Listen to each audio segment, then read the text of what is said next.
Okay, so let's unpack this. We have a really deeply disturbing set of sources today.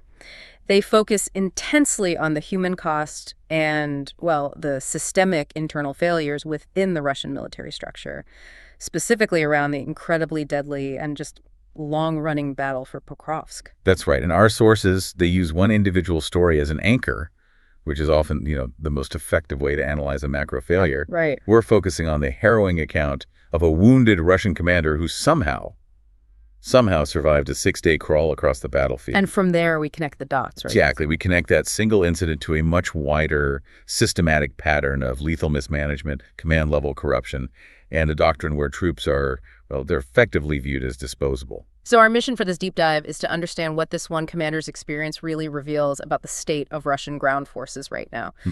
This central figure is Vladimir Valeryovich Dyanonov.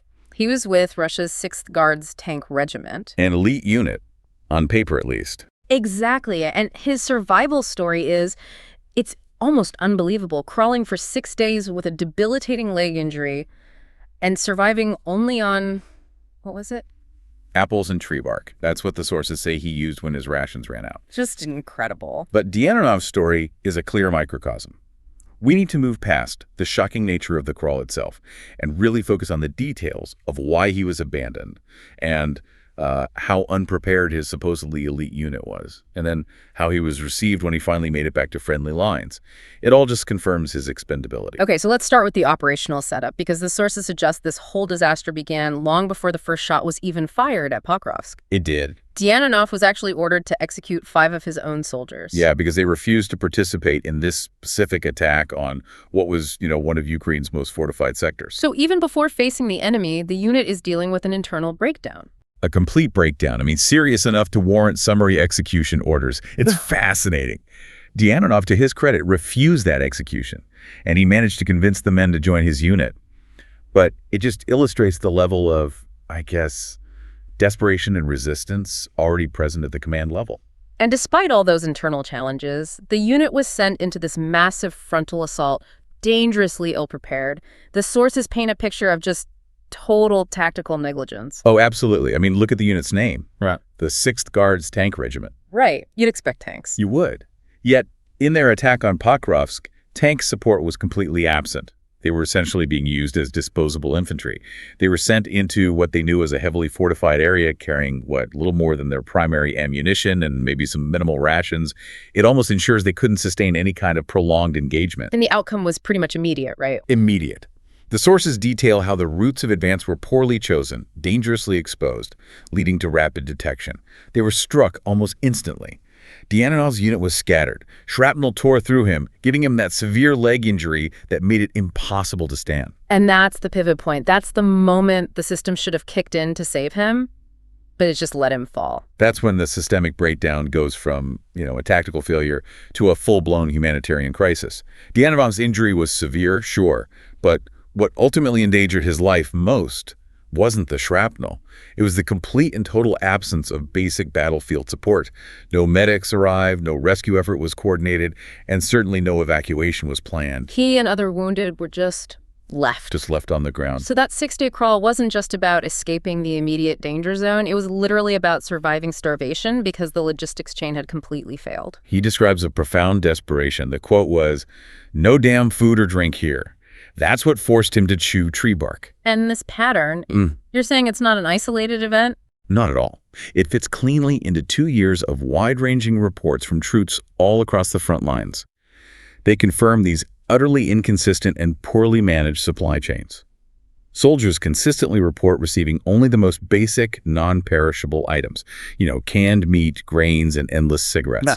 But they lack crucial, life-saving, or even just necessary field items. So this sounds less like a simple logistical oversight and more like, corruption?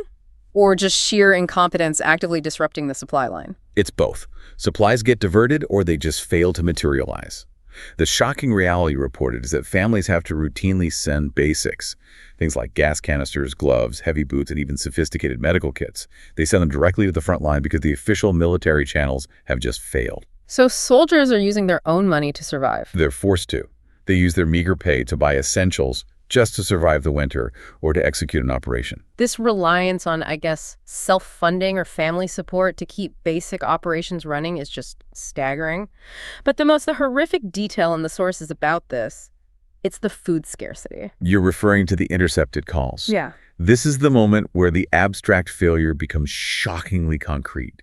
Intercepted communications reveal that units deep in the field with failed supply lines have resorted to eating, well, anything they can find. Including stray animals. Yes. One call, which was reportedly published by Ukraine's security service, recorded a soldier admitting, and this is a direct quote, "Today we ate a Yorkshire Terrier." Wow. That detail is more than just shocking. It's definitive proof of a total logistical collapse in forward positions. You have soldiers from a major national fighting force reduced to hunting house pets for survival. It crystallizes the exact conditions that forced Dianonov to chew bark during his 6-day ordeal. Right. So given that lack of basic supply, what happens when a commander like Dianonov actually goes down? How does the system even handle the critically wounded? Well, we circle back to Dianonov. After dragging himself across that scarred terrain for nearly a week, he finally reached a friendly position, Russia's 24th Brigade. And his experience there? His experience provides the most damning evidence of this doctrine of expendability. He learned his absence had already been recorded as a loss. Yeah. No evacuation was ever planned. His unit had just written him off. Dead or alive. Precisely. Dianonov's own quote sums up the systemic reality. He told Focus Online, and I'm quoting, "The wounded aren't evacuated, they're just left to die." So this raises a really important question. Is this just battlefield chaos, or is this actually policy? The sources confirm it's the latter. Yeah. Independent investigations confirm this is a systemic failure, and it's rooted in resource allocation and doctrine. It's tragic because so many of these are preventable deaths. Exactly. Russian military doctors themselves have admitted that providing basic emergency battlefield care is often impossible under the current conditions. Soldiers who could easily be stabilized and evacuated with basic medical support they bleed out or they succumb to their injuries because they are never reached in time. And British intelligence kind of helps contextualize the mechanical reason for this failure. They do. They concluded that the persistent threat of Ukrainian drones, coupled with a fundamental lack of armored medical evacuation vehicles, it means commanders are highly reluctant to even attempt immediate rescues. Significant delays become the norm. Which guarantees increased mortality among the wounded. And the mortality data starkly reflects this failure. Yeah. Politico reported an extraordinarily poor killed-to-wounded ratio. It was 1 dead soldier for every 1.3 wounded. Okay, so what does that ratio tell us specifically? Because for the average listener, that number might not resonate, but in military terms, that sounds shocking. It is shocking. In modern warfare, a typical ratio should be closer to, say, 1 dead soldier for every 3 or 4 wounded. Okay. That's because advancements in trauma care and rapid evacuation generally save 3 out of 4 injured personnel. A ratio of 1 to 1.3 suggests an appalling failure rate in the medical system. It means that nearly half of the soldiers who survive the initial blast or bullet wound end up dying before they ever reach proper treatment. It's a total indictment of the entire chain of care. And to compensate for this deadly lack of care, the military then tries to manage the numbers by just pushing wounded soldiers back into combat prematurely. Exactly. The narrative that gets put out by the state, like the claim from Gennady Krasnikov, head of the Russian Academy of Sciences, that 98% of wounded troops return, it sounds impressive on paper. But it's not the full story. Not at all. The sources attribute this high return rate not to superior rehabilitation, but to forcing injured men, often those barely mobile or still recovering from serious internal injuries, back to the front before they are genuinely healed. They're just being recycled into the system to cover up the gaping holes in manpower. So we have supply failures, catastrophic medical failures, and now we have to look at the third pillar of this crisis. That's the command structure itself, which appears fraught with corruption and extreme punishment, just cementing this whole doctrine of human expendability. The corruption starts at a really basic financial level, and Dianonov's testimony mirrors wider reports. Troops are reportedly required to pay mandatory, though they're labeled voluntary fees, into a so-called company fund. And we're talking about significant money here, between 150,000 and 200,000 rubles. That's roughly $8,840 to $2,460. Why is this mandatory, and where is that money even going? It functions as a mandatory tax on the soldiers. The official line might be that it's for unit needs, but the sources indicate troops rarely know who controls the money. The funds are often diverted, or they just vanish. It's essentially graft built right into the command structure, exploiting the financial precarity of the soldiers. And if a soldier resists or questions the corruption or tries to retreat from an impossible position, the consequences documented in the sources are lethal. Absolutely lethal. The Guardian documented at least 150 cases where commanders executed their own soldiers for refusal to fight, unauthorized retreat, or even just questioning the mission. This is battlefield justice that operates completely outside any legal or moral boundaries. And we're not talking about a swift military court either. The testimonies describe truly brutal, almost medieval punishments. They seem designed to terrorize the troops into compliance. That's right.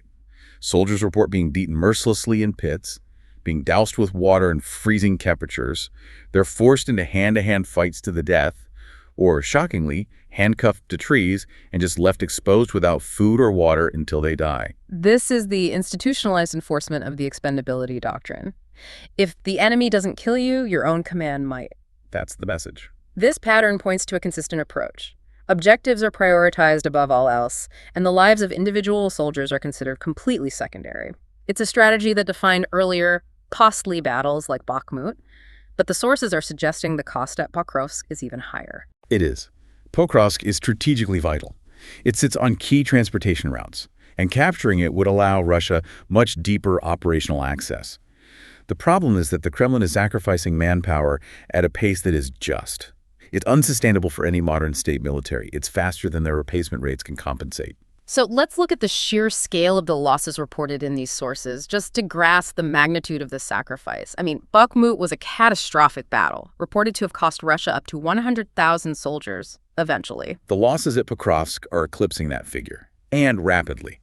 Former Forbes columnist David Axe reported that Russia lost 100,000 soldiers just in the Pokrovsk operational direction. And that's between January and October of 2025 alone. 100,000 in 10 months. And when you factor in the additional losses reported for October, the confirmed and estimated losses linked to Pokrovsk total roughly 125,000 in just 10 months. That sustained, massive loss rate is the direct result of all these systemic failures we've been talking about. The lack of supply, the inability to save the wounded, the brutality of command. And Dianov's own words, after crawling 6 days through that disaster zone, they sum up the atmosphere better than any statistic. He said, "This is even worse than Bakhmut. It feels like everyone has been sent to their deaths. It's total crap. Young guys, damn it, they're dying here one after the other." The reality revealed by these detailed testimonies is just so consistent. Units are starving, the critically wounded are abandoned with that shocking killed-to-wounded ratio, injured men are recycled prematurely into battle, and those who resist are executed by their own officers. Pokrovsk isn't just a battle, it's a massive, visible wound exposing a system that can no longer effectively conceal its internal contradictions. The scale of the losses is just too large to hide anymore. So, to synthesize this entire deep dive, Dianov's 6-day crawl is the micro-level evidence for these macro-level systemic failures. Failures in logistics and medical care and in accountability, all coupled with an internal doctrine of severe brutality and expendability that just sacrifices personnel to maintain an unsustainable operational tempo. So what does this all mean for the conflict's long game? The sources repeatedly emphasize that no modern military can sustain casualties at this scale indefinitely, especially when the wounded die faster than they can be saved, and survival is treated as optional, not a priority. Yeah, the overwhelming cost of this doctrine isn't just on morale, but on the structural integrity of the army.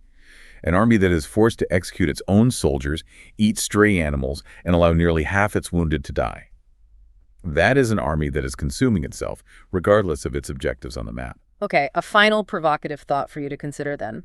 Given these catastrophic failures and internal contradictions documented in the sources, the widespread corruption, the executions, the collapsing medical infrastructure, what does the future trajectory of a conflict look like when an army's biggest challenge isn't the enemy outside its ranks, but its own brutal and collapsing command structure?